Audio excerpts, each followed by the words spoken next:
స్తోత్రాలు, స్తుతులు వీటితోనే దేవుడు ప్రసన్నం అవుతాడా? అవి లేకుండా మనం పూజ చేస్తే దైవానుగ్రహం అనేది మనకి కలగదా? భగవంతుడు ప్రసన్నం కావాలంటే నిర్మలమైనటువంటి మనస్సు పెట్టుబడి. మనం చేయవలసినటువంటి పెట్టుబడి ఏంటంటే నిర్మలమైన మనస్సు. అంటే భగవంతుణ్ణి ఎదురుగా మనం చూస్తున్నాం అనే భావం ఎప్పుడు వస్తుందంటే సత్వగుణం ప్రధానంగా ఉంటే వస్తుంది.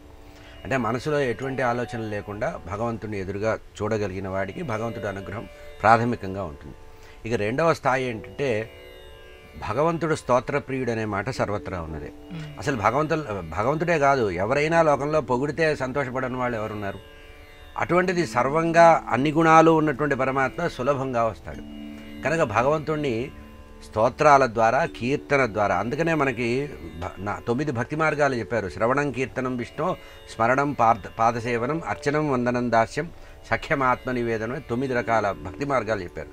అందులో ఏం చెప్పారంటే రెండవ భక్తి మార్గం ఏంటంటే కీర్తనము. భగవంతుడి యొక్క గుణాన్ని కీర్తించు. అవకాశం ఉందా, సంగీతం తెలిస్తే సంగీతంలో భగవంతుడి గురించి కీర్తనలు పాడు, ఆనందపడతాడు. లేకపోతే భగవంతుడి స్తోత్రాలు పారాయణ చెయ్యి. అది కూడా నీకు కుదరపోతే భగవంతుడి యొక్క నామాలు, అష్టోత్తరాలు, సహస్రనామాలు ఉంటాయి కదా, అవి చెయ్యి. ఎప్పుడైతే భగవంతుడు ఇట్లా చేస్తాడో భగవంతుడికి ఏం ఆలోచనలు వస్తాయంటే ఆయన గతంలో చేసినటువంటి అవతారాల్లో చేసిన లీలలన్నీ గుర్తొస్తాయట. ఉదాహరణకి మన ఇంటికి ఎవరైనా వచ్చారండి, ఏదన్నా ఒక పనితో మన ఇంటికి వచ్చారు. వచ్చి మన దగ్గర ఏదో రికమెండేషన్ పొందాలో, ఒక పని కావాలో, ఏదో మాట సహాయం కావాలో అని వచ్చారు. వచ్చిన తర్వాత ఆ వ్యక్తి ఏం చేస్తాడు?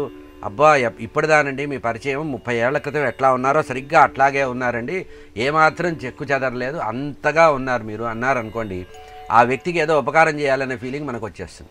అంటే అవతల వారిని వశం చేసుకోవడానికి స్తోత్రము, స్తుతి అనేది ఒక ప్రధానం.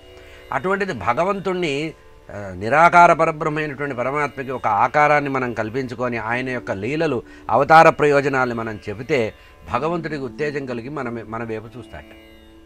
అంటే గుణరహితుడైన పరమాత్మ కూడా ఆ భక్తుడు యొక్క ఆర్తిని తెలుసుకొని వీడు పాపం అమాయకుడు ఏదో అడుగుతున్నాడు, వీడికి ఏదో ఒకటి చేసేస్తే అయిపోతుందని తృప్తిపడతాట.